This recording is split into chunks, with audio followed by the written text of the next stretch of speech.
রোজা আছেন? না গো বাবু, আমার গ্যাস্ট্রিক। এই গ্যাস্ট্রিক তো শুনতেছি ছোট কাল গন্ডে খালি রোজার মাসে হলে গ্যাস্ট্রিক হয়, রোজার মাসে পেটের ব্যথা, রোজার মাসে বমি আহে। এটা খালি ছোট কাল গন্ডে শুনতেছি, বড় হয়ে গেলাম। সারা বছর তো আপনার গ্যাস্ট্রিক থাকে না।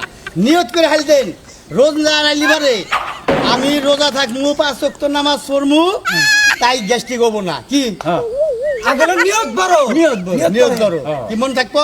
মন থাকবো। আপনি সামনে বার নিয়ত করে হেল দিবেন, আল্লাহ বাসায় রাখলে যে আমি রোজা থাকবো, আপনার দেখবেন তো গ্যাস্ট্রিক হবো না। আসেন ভাই, আপনি আজকে থেকে আপনার হাতে দিনের কথা দিক হ্যাঁ যে নিয়ত করেন। নিয়ত করলাম, হ্যাঁ সাথে ভাত খামু, হ্যাঁ সাথে ভাত খামু, ফজর নামাজ পড়মু, ফজরের নামাজ পড়মু, সারাদিন রোজা থাকবো, আবার ইফতার করবো। সারাদিন রোজা রাখবো, আবার ইফতার করবো। এই তো দেখেন, আচ্ছা, আমার খাবার খাবার কুত্তারে খাওয়ান যায়, কুত্তা তো খায় না, খালি বুক বুক করি।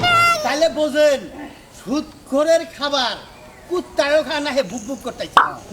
রমজানের পবিত্রতা